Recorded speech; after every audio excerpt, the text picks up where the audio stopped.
An urgent announcement played across all channels. Victory confirmed. Enemy withdrawal underway. An uncomfortable pause followed. Instead of a report in from humanity's flagship Solaris, there was silence. Their command centers filled with panic and streamed hopelessly looking for a beacon that didn't arrive. When human beings succeeded in overthrowing the tyrannical Archelon hegemony, jubilation broke out from the Arctic domes of old Earth to the distant dormitories circling Jupiter and Saturn beyond Pluto. It was a historic victory, decades in the making. For a species once hunted to the brink of extinction, the declaration of final victory marked a generation-defining moment of pride and relief. The galaxy felt fresh again, full of potential. And although whole systems were scarred and battered, and families throughout human space mourned friends and relatives who had fallen to the war, all held out hope that this day would mark the dawn of a lasting peace. Celebration met everywhere on the cosmic highways, where ragged merchant fleets could finally escort humanitarian vessels through lanes no longer under the threat of Archelon cruisers. Earth's Grand Council leaders readied the announcement of the official end to hostilities.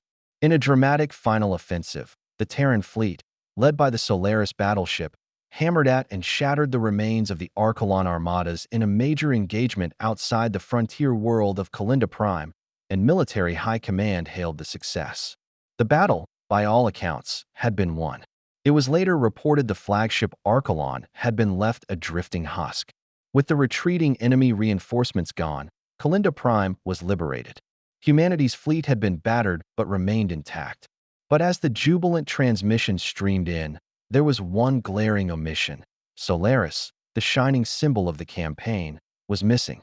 At first, high command officers thought the ship was just out of comm range, or that damaged communications arrays had prevented reporting. But as minutes stretched into hours, a weighty dread descended on the once celebratory throng in Earth's orbital stations. The Solaris was not your average warship. It had been conceived a half-century ago to be the summit of human engineering. Its hull, stretching close to 2 kilometers long, bristled with the latest rail cannons, quantum lance batteries, and shield arrays drawn from centuries of research. It had a quantum reactor powerful enough to support fleets. Its presence had become something of a legend over the years, an unstoppable spearhead at the front lines, serving victory after victory against the cold, implacable, and seemingly invincible Archelon forces. Under the command of Admiral Samantha Rourke, a cold, ironclad woman whose steely resolve refocused shattered nations onto a single flag, the Solaris flew, a living embodiment of humanity's hope.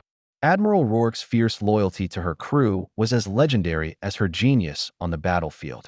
She assembled an extraordinary bridge staff composed of humanity's leading minds. Commander Li Sheng, a former intelligence officer adept in the arts of cryptic communications and subterfuge. Lieutenant Garin Okoye, a tactical genius no less gifted at orchestrating clever feints and deadly ambushes.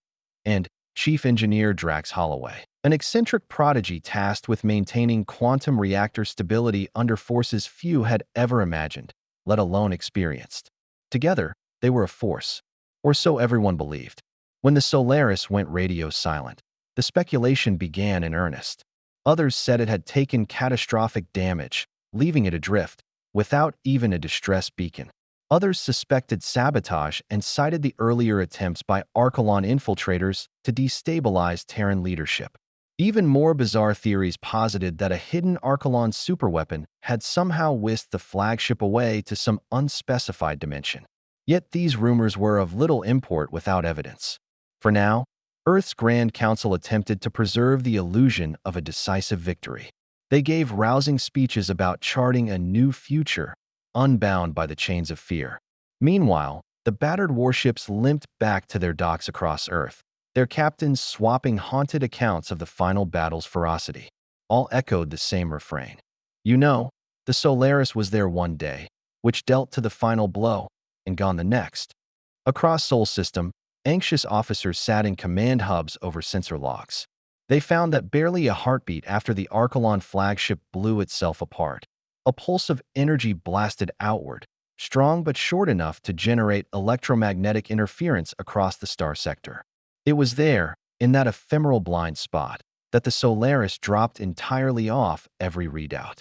No debris cloud, no final distress call, nothing. As hours passed, teams sent drones and scout frigates to Kalinda Prime and its star lanes, in search of any sign of the most powerful warship humanity had ever created. High Admiral Leona Markov on Earth took the disappearance personally. She'd mentored Admiral Rourke, guiding her from a hotshot pilot to the captain in charge of the Solaris. Markov's frustration boiled.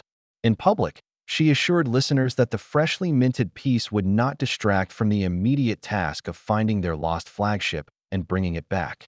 Privately, she feared the worst, that some unknown menace had stolen the pride of humanity in its moment of glory and left behind only a dark omen. Vessel activity had fallen off in a systematic way, reflected in the hushed tones inside the Titan Naval Academy's darkened corridors. The new cadets who once thought they were rushing into a golden age of expansion now discussing ghost ships and vanished fleets. War veterans comforted them, insisting that, if Admiral Rourke were still alive, she would find a means of signaling for help. Rourke's genius was the stuff of legend, and her willingness to do whatever it took to protect her crew was a matter of record. The idea of her just walking away from humanity's moment of glory felt unimaginable.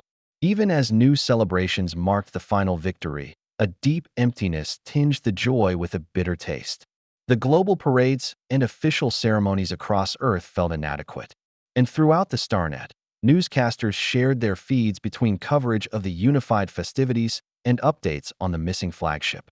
But hashtags such as #FindSolaris trended in every major colony from the Mars domes to the far-out asteroid habitats in the Kuiper Belt. There were calls for answers from conspiracy theorists, doom prophets, and stunned patriots alike. Locked behind closed doors, military brass debated how to proceed. Others demanded to immediately send out the whole Terran fleet in a glorious search. Others warned that such an operation was too ambitious. Ships needed repairs. Resources were spread increasingly thin. The galaxy was a minefield of unknown dangers. Their deliberations eventually yielded a compromise. He would send specialized squads in waves to sweep each region for traces of the flagship. Only one reality brought them together. No matter how this turned out, if the Solaris was dead and gone, it would be an incomprehensible tragedy. Not simply because of the crew it had aboard, but because of what the ship had come to represent. Its name now meant human resilience. The war finally over. The loss of Solaris and Admiral Rourke had stripped humanity of a symbol that would unite them in the coming era of peace they had waged such a fight to build. Stepping out from beneath the pall of uncertainty, the war-weary galaxy stepped into a new age, tempered by the enigma of the missing flagship. Although the Archelon hegemony had been defeated, rumors were cast. If some unknown force could then spirit away humanity's mightiest vessel, was the war truly won? Or had a darker, more insidious threat merely begun? Pushed into the night, tension intensified. Hope clashed with fear. The search for the Solaris had begun, but few were willing to suggest that it might never be found. Humankind's greatest triumph had brought with it the greatest question nobody could answer. With tomorrow on a razor's edge, both leaders and everyday citizens prayed that once upon a time, somewhere out there, the Solaris was drifting, battered, maybe, but salvageable, and that Admiral Rourke was merely biding his time until he could be rescued. Days went by, consumed with frenetic search missions. A loose formation of Terran destroyers, recently refitted and upgraded in the wake of the final battle, fanned out over the wide expanse of space surrounding Kalinda Prime. Their scanners swept the void, sifting radiation signatures, quantum anomalies, and transient echoes that might signal the Solaris whereabouts. Yet each lead turned cold. A single scout frigate registered residual energy harmonics, which matched the flagship's shielding network, but when it ventured far enough to approach detection range, it merely discovered debris belatedly left by a derelict Archelon ship. Another patrol reported an unexplained gravitational pulse and suspected a mass shadow the size of a solar hardware drifting hull only to discover a dead moon in a rogue orbit. Frustrations grew. Humanity had won the war, but no one wanted to celebrate. The Grand Council's public position was one of prudence and cautious optimism, urging citizens to keep in mind that deep space contained much that was unknown. and that it was far too early to give up hope. But in private, High Admiral Markov met with her senior aides on a daily basis, poring over every common sensor log, every conspiracy theory, hoping to find a true clue. The initial search was led by Commander Ashton Pierce. A grim veteran with silver hair and a jagged scar on his cheek, Pierce had once served with Admiral Rourke aboard an older ship. They had been bound for decades, their association forged in the fires of early skirmishes with the Archelon hegemony. Pierce chased down every claim with a zeal that approached obsession. He ordered 24/7 scans, personally grilled Archelon captives for information on any supercharged last resort ordnance that might have claimed the Solaris, and he withered from sleepless nights. On the record, Markov backed Pierce's efforts. Off the record, she feared he was ruining himself pursuing a vanishing mirage. As the Terran fleet swept the region, many Archelon holdouts found themselves with uncertain footing under the newly minted peace. Some Archelon warlords were still roaming the frontier, refusing to accept defeat in the world historical tumult that followed their empire's fall. Others, more practical, wanted to find diplomatic routes to ensure their continuation in this new world. And against this background, the rumor spear spreading about that the human flagship had disappeared. Even humanity's erstwhile foes had trouble believing it, but they too sent scouts or opportunists to see if they could lay claim to the mythical warship for themselves, or at least scavenge its advanced tech. As the search ramped up, tension spilled into the public space. Some feared that the guerrilla absence of the Solaris weakened humanity's negotiating stance at the cyborg's funhouse of avatars. So that's what this is about, observed pundits on HoloNet programs which debated the lockdown. The Terran fleet is sitting duck with no flagship to back them up. Others speculated that if an unidentified threat had taken the Solaris, it may be gearing up for an even more deadly attack. The celebrations of victory began to sound hollow, drowned out by gloom and distrust. Rumors ran wild. A sabotage ring within the Terran ranks had made the flagship a suicidally reckless course toward a supermassive black hole. An alien race outside known space had intervened and taken the Solaris away by unseen talisman. A time travel experiment in the ship's quantum reactor had created a rift and displaced it to another age. Every new theory began a new round of speculation. Most were rejected as ridiculous, yet the void left by the flagship's absence provided a fertile field for every outlandish idea. One promising lead was discovered by Commander Pierce's team, a defector from the Archelon called Varix, who said he had seen strange readings in the star sector right before the Solaris went missing. Varix argued that the Archelon flagship's final detonation could have been a ruse, hiding the activation of an ancient device said to bend space-time. Archelon's leadership, said Varix, had unearthed remnants of ancient technology deep within the ruins of a long-extinct civilization. If they had been able to harness it, they could have temporarily displaced the Solaris to a point in an unknown coordinate system. While the vast majority of Terran officers mocked the possibility of manipulating space-time on anything but a minute basis, Commander Pierce seized on it. He probed Varix again and again, comparing star charts from each known ancient site. The most telling detail was a series of coordinates in a previously uncharted area in the vicinity of the Orion Expanse, a sector riddled with gravitational phenomena. Persuaded High Admiral Markov to approve a special expedition. It was a long shot, but it was the only coherent lead that went beyond mere rumor. Now tensions at Terran Command were boiling. Preparations for the Orion Expanse expedition were well underway. The renewed unity was tenuous. Such policing of the remnants of the Archelon hegemony required resources. Deploying a significant force to pursue such an unverified lead risked exposing freshly liberated worlds to the predations of marauding Archelon warlords. Nevertheless, Markov knew that not searching everywhere would mean failing Admiral Rourke.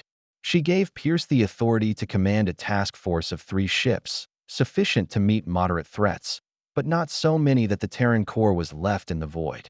In furtive corridors, a more sinister rumor began to spread. What if Admiral Rourke did not return? Maybe she discovered something in that last battle, evidence of corruption or treachery in the Terran hierarchy, and fled. The idea was ridiculous, given Rourke's sparkling reputation, but it found nooks and crannies in people's minds that it could scuttle into stoking paranoia. The Grand Council moved swiftly to decry such talk as malicious slander. Meanwhile, from the edges of Terran space, watchers of other starfaring species looked on as the drama unfolded with a mixture of curiosity and caution. After the Sarn Diplomatic Union clued up within the last year of during the war, they offered to supply scanning technology. The Quell Ascendancy, which had kept its nose clean and neutral, quietly poked its head into the rumor mill to see if humanity's newfound opening could be exploited. But no direct evidence emerged to explain the flagship's disappearance. As the expedition departed for the Orion Expanse, the atmosphere aboard Commander Pierce's flagship, the Praetor, was mixed, somber, but resolute. Whispers among the crew about swirling anomalies and lost vessels claimed by whatever lay in that part of space. And they nourished themselves on the hope that the Archelon trader's tip was real. Pierce himself pounded them, drilling on emergency protocols and scanning protocols to make sure they were ready for anything. When it arrived, the region surrounding Orion Expanse was teeming with boiling cosmic distortions. Pulsing holes in the fabric of gravity threatened to rend lesser vessels apart. The Praetor moved deeper, accompanied by two other vessels, and the spikes on the sensor board shot up. Tense hours followed as the task force threaded turbulence that could send them tumbling light years off course. If one did use advanced technology to displace the Solaris, the general consensus was that in this chaotic region it could easily be lost or perhaps even ensnared. And throughout it all, the ship's intelligence officers painstakingly replayed archive logs from the last battle, comparing them to data extracted from Varix. The bits of the puzzle nearly implied that if the Solaris had been pulled out here, it would be caught in some twisting fold of subspace. So far there was no direct indication, no trace of the flagship's quantum reactor signature. A creeping fear spread among the crew. What if they were on a fool's errand? News of the Orion Expanse mission leaked in the Terran core. Civilians pulled on every drip of intel, desperate for a whisper of Admiral Rourke's continued existence. The popular mood turned anxious, then restless. The victory celebrations that had overshadowed the triumph of the resistance over the First Order gave way to an undercurrent of concern that the galaxy was not safe after all. Weeks stretched on. The war was no longer of blaster fire and battleships. Instead, it was of untangling cosmic enigmas. They had won the war, but the absence of the flagship grew larger with each passing day. But with each unproductive search, a feeling of dread settled heavier on hearts as what had once been an exhilarating victory over the Archelon hegemony served only as an ominous harbinger of an epoch of uncertainty. Even the shattered remains of Archelon appeared to lose interest in continuing the fight, concentrating their efforts on their own survival. Intercepted communications indicated that they too were perplexed. Some Archelon warlords assumed the Solaris had achieved mythical status, a sign of cosmic powers beyond comprehension. Others prayed for its annihilation, believing that a new, strong force had intervened. The pieces fell together when some sensor readings from the Orion Expanse displayed ephemeral signatures consistent with those of the Solaris.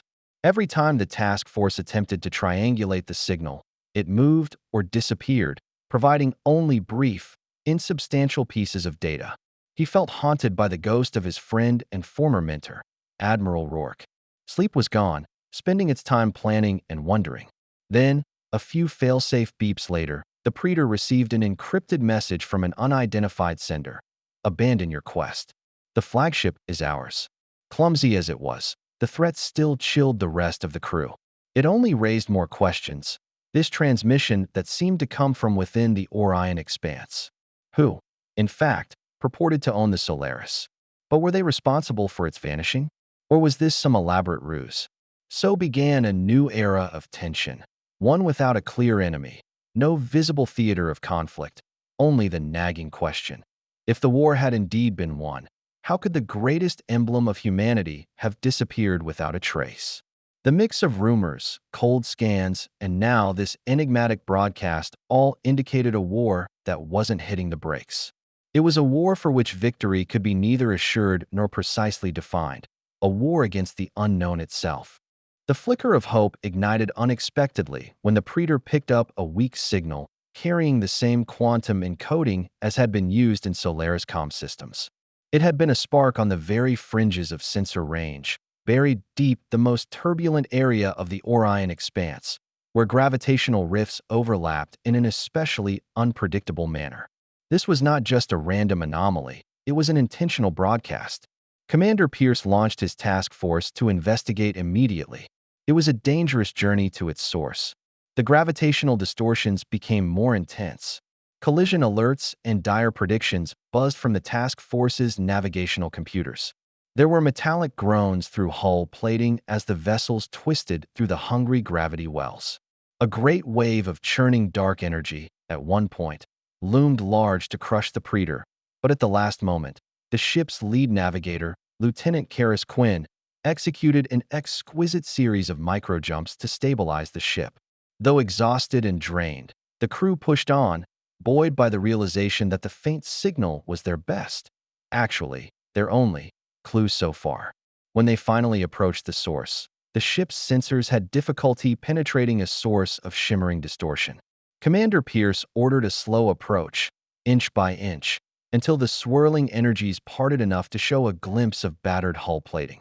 The sensor tech sucked in a breath. These readings were on target to the alloy that composed the Solaris. They had discovered it, or part of it, at least. It turned out the distortion zone was an artifact of some long-defunct technology bound to the wreckage of an ancient space station. Then the station itself came into view, barely visible, formed of blackened spires that melted into the swirling cosmic phenomenon. Almost as if the jugular vein of reality itself was pulled out, but it healed each time a second passed.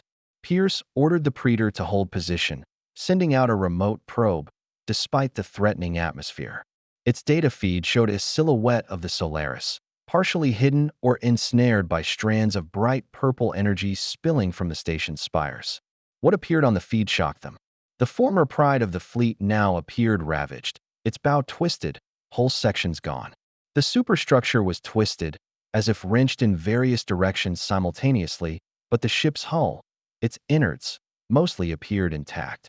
There were no ordinary docking clamps, but rather a net of energy arcs that gripped the hull.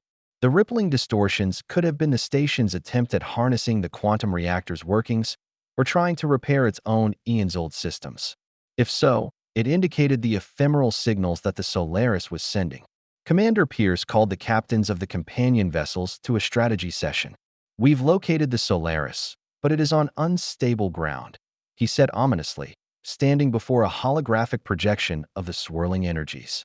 "It seems like some unknown entity has attached itself to it. We're not sure if that entity is alive, mechanical, or something else. We have to figure out how to get the flagship free without crashing these anomalies down over ourselves." Engineering teams theorized that the station was drawing power from the Solaris quantum reactor, generating an interdimensional rift. If the reactor had shut down forcibly, the rift could have imploded, destroying the station and the flagship with it. If the arcs were forcibly detached, they could cause catastrophic feedbacks as well. Time was of the essence. If the reactor overloaded, it would incinerate everything. The matter was further complicated by the cryptic message they'd received: "Abandon your quest. The flagship is ours." Could someone be operating this old station? Or just an automated system that had been abandoned by the lost civilization? Pierce was determined, despite the risks. He authorized a boarding mission to breach the Solaris and to either extract any survivors or to safely disengage the reactor manually. Dressed in specialized environment suits and tethered by quantum resonance lines to avoid getting lost in the distortions, an elite squad ready to traverse the gap from the Predator to the half-ruined hull of the flagship. Pierce even went to join them in person. "I owe Admiral Rourke everything," he said, checking the readings on his suit. "If there's even a little chance she's alive, I'm not just going to sit." A hush fell over the squad. They brought magnetized boots and state-of-the-science cutting tools, not knowing what nightmares awaited in the twisting halls. Stepping into the flagship felt like entering a horror scene. Whole decks were open to space, funneled into the swirling cosmic void that lay outside. Debris tumbled aimlessly, ensnared in the station's force net. Emergency lights flickered over shredded bulkheads. Broken windows showed silhouettes of swirling purple lights that very literally painted everything with a foreign color. Moving forward, The team found the corpses of the Solaris crew, some pinned to the walls by collapsed beams, others aimlessly floating in zero gravity. It was a grim testimony to the violence that had reigned upon the mighty warship. But there were indications that some members of the crew had survived the initial episode. Some hallways had temporary barricades constructed. Desperation supply crates had been opened, suggesting attempts to treat the wounded or collect resources. The party crept warily, aware at least one of them might find the living, if there were any left. Finally, they reached a sealed hatch to the flagship's main engineering deck. It had been reinforced with makeshift plating, as if someone trapped inside was terrified of something outside. Pierce cut through the barrier with a torch and steps inside. A weak light flickers across battered control panels. Half buried in sludge, Chief Engineer Drax Holloway leaned against the reactor console. His leg was trapped under fallen debris. Blood speckled his face, and the visor of his environment suit was shattered. Pierce ran to him and called for medics. Holloway stirred, and his eyes registered recognition. "Commander? You found us," his voice trailed off.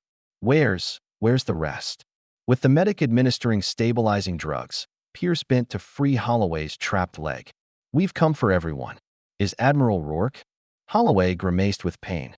She took a team up to the bridge, attempted to override the station's hold from the command console. "Arcs, they're draining the reactor. She locked us in engineering to keep that thing out." Before he could explain what he meant by thing, he lost consciousness.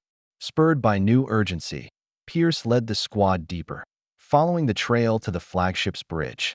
Strange rhythms reverberated through the hull, as if the ancient station were somehow alive. They ran past collapsed turbolifts, climbing decks using manual ladders. The pulsing energy outside at times reached inside the hull, forming ghostly halls of dancing light. In one passage they came across something alien. A spidery contraption, part mechanical and part organic, skittered across the ceiling and disappeared into a vent. The station had set free drones, sentries to protect its bounty. The team dispatched 2 more drones that charged at them, their energy beams searing through the corridors. Finally, they reached the antechamber just below the main bridge, only to find Admiral Rourke, Commander Li Sheng, and Lieutenant Okoye splayed unmoving on the deck. Pierce's heart jolted. He dropped to one knee beside Rourke and felt for a pulse. Weak, but present. Medics rushed in to deliver first aid, but found Rourke and her officers appeared to be in some sort of stasis. Their suits had power, but their readouts merged and clashed, as though they had all been blasted by outsider signals. As the medics worked, Pierce and a few troopers moved onto the bridge. Inside, the station's power beams had blown through the broken viewscreen. A swirling vortex glimmered above the captain's chair, connected to the console. Weird inscriptions flickered on the terminals, alien runes that nobody knew. Rourke had apparently tried to clobber the infiltration and cut the station's connection, Pierce suspected, but had managed only to get flattened by whatever mind was ensconced within. A forced shutdown would generate feedback energy that could blow the entire ship apart. Yet time was running out. A quantum reactor meltdown would be imminent unless they could find a controlled manner in which to sever the connection. Pierce summoned all of his nerves and stepped up to the main console. The non-physical whirlpool crackled over the surface, swaying threateningly in his direction. He remembered Rourke's steadfast belief in his talents, and that this was a responsibility he could not shirk. Outside, the Predator issued its own ominous report. The gravitational rifts were intensifying, the station siphoning way too high. Should the meltdown occur, the subsequent tearing of space-time could eradicate the entire sector. Pierce set to work. His experience with Terran systems and information derived from Archelon logs provided direction. He hijacked the flagship's half-working computers, welding a bypass around the infection code. The console flared in protest, alien glyphs resisting his manual rerouting. Every second was an eternity. The whirling arcs crackled, spitting tendrils of energy that burned the deck. The salvagers made a futile bid to stay put, protecting the limp form of Admiral Rourke. Then with a guttural roar, Pierce smashed the final command into the console. A burst of Terran override codes hammered against the station's interface. For a moment, the swirl above exploded with violent light. Then, as if they'd been stretched beyond tension, the arcs bilged away from the Solaris hull with a sound like popping knuckles. The sparkling distortions fell away. The bridge lights strobed before holding steady. A catastrophic meltdown was avoided for now. Alarms still sounded throughout the battered flagship, but it was no longer directly under control of the station. Pierce passed on an urgent call to the Praetor. "We've cut the link. Solaris is ours again. Get ready to tow us out before this place crumbles." Cables snaked out and grasped the flagship within minutes. The blasted station behind them started imploding, collapsing inward under the pressure of its own dying energies. Chunks of its spires fell inward, consumed by swirling pockets of nothing. The Terran force flipped on their thrusters as they dragged the heavily damaged Solaris away at their best speed. Once safely past the distortion zone, Admiral Rourke and her officers were hastily sent to medical bays. Although Rourke was comatose, the surgeons found no physical trauma to her brain. Instead, it felt like her consciousness had fought off an alien presence, one that had left her mind frozen. Whether she could pull through was still uncertain. The same was true for the other survivors, but most of the crew was lost. With the station gone, that cryptic broadcast, "Abandon your quest. The flagship is ours," remained unexplained. Maybe it was an automated system, or an actual intelligence that dissolved with the station's collapse. The resolution had been bittersweet. The Solaris was located, but her heroic crew was mostly dead or unresponsive. Yet the very fact that the flagship had been recovered was all that mattered. It demonstrated that the war's last gasp had not taken the Solaris forever. The battered hull would take months of effort to repair and weeks or months to stabilize the quantum reactor, but it was not a total loss. Though worn down and beaten himself, Commander Pierce stood on the Praetor's bridge and stared through the viewport as the monstrous bulk of the flagship loomed nearby, held fast for safe passage home to known space. He couldn't help but hope that Admiral Rourke, the indomitable commander of humanity's mightiest fleet, would someday wake up again to guide them into a new era. The news of the retrieval of Solaris spread through human space in hours. The relief roared through every colony and station, washing away the last embers of the victory parades with a fresh swell of jubilation. The greatest warship in human history had not vanished forever. It had merely been caught in a force beyond understanding. For many, this victory was the last piece of the puzzle that brought the tastiest grand victory over the Archelon hegemony within humanity's reach. It also set off a wave of soul-searching. If an entity so unknown could best the Solaris, what else was lurking in the stars? The damaged flagship was escorted to the Sol system, where the finest engineers on Earth and Mars painstakingly worked to remove all traces of alien infiltration. A slowly improving chief engineer Holloway steered them through vital repairs. Scientists speculated on the purpose of the enigmatic station, which was armed with immense technology. And it meant that they pondered the possibility that humanity had blundered into a cosmic maze of ancient destinies which dwarfed even the most feared Archelon powers. Rourke, still alive, refused to respond. She and the other bridge officers so afflicted, there were few, had been housed in a special wing of Earth's advanced medical facility. Experts suspected the alien station had seized part of their consciousness, holding it in a dimension humans could hardly fathom. No breakthrough came, despite the haunting vigil by her loyal comrades. Yet hope remained. Rourke's heart was still pounding. Her body showed no signs of deterioration. In the public age, the staff of the Praetor was hailed as heroes. Commander Pierce became an unwilling folk hero, internationally applauded for plunging into the Orion expanse, outmaneuvering the flagship of a mysterious enemy. But whenever he took the podium or accepted a medal, a shadow of sorrow hung over him. He knew what the mission had cost: lives, Admiral Rourke's coma, and the knowledge that the whole episode could merely be the beginning of a more profound mystery. Still, watching the Solaris struggle into orbit around Earth was a sight that inspired generations. It became an emblem of resilience, a reminder that even under the hour of victory, humanity must be prepared against the unimaginable. After the liberation, stories of recovery spread like wildfire among the freed colonies. Some told of the Solaris fighting cosmic demons at the edge of reality. Others embellished Commander Pierce's heroics, saying that he had single-handedly engaged an alien intelligence in mortal combat. And each retelling shrank the event into a great myth. one that nourished humanity's quest for crushing destiny. And so the War of Wars was indeed won. But the galaxy proved itself to be more dangerous than ever. All over Earth, scientists clamored to further explore the Orion expanse, so that no other ancient stations or lurking things were a threat.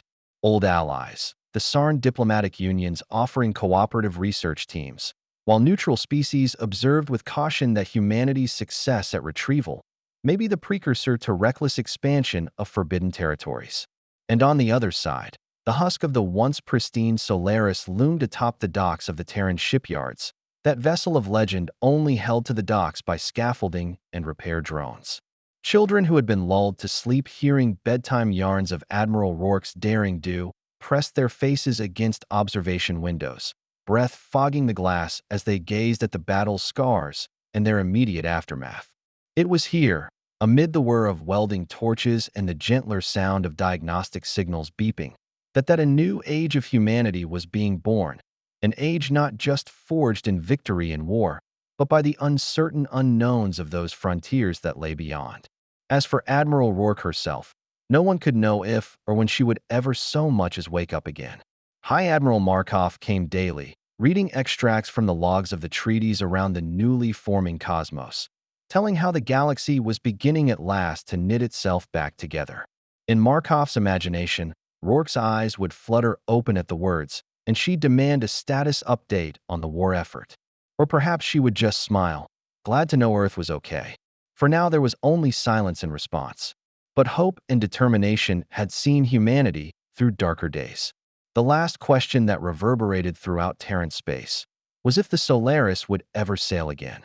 Certain people in the know theorized that once Rourke was well again, the flagship would be restored in full, with possible upgrades, the likes of which can only be provided by advanced technology found aboard the station. Others argued it was best left in dry dock, a venerated artifact that signaled the close of one war and the beginning of whatever lay beyond the stars. Anyway, the return of the ship and the partial rescue of its valiant crew was the ultimate testament to humanity's resolve. In every corner of the Sol system, a simple truth was echoed. The battle had been won, but humanity's flagship never really returned. Not in the same manner, at least. The scars carved into its hull and the nearly brain-dead state of its once unassailable admiral were visceral reminders that no victory comes free, and no war concludes without shadows that remain. Even shadows can light a fire of strength, propelling a civilization forward in pursuit of light. And thus began an age of cautious hope, during which the legacy of the Solaris, and the enigma of what really happened to it, would guide the future of mankind and keep them vigilant against the night.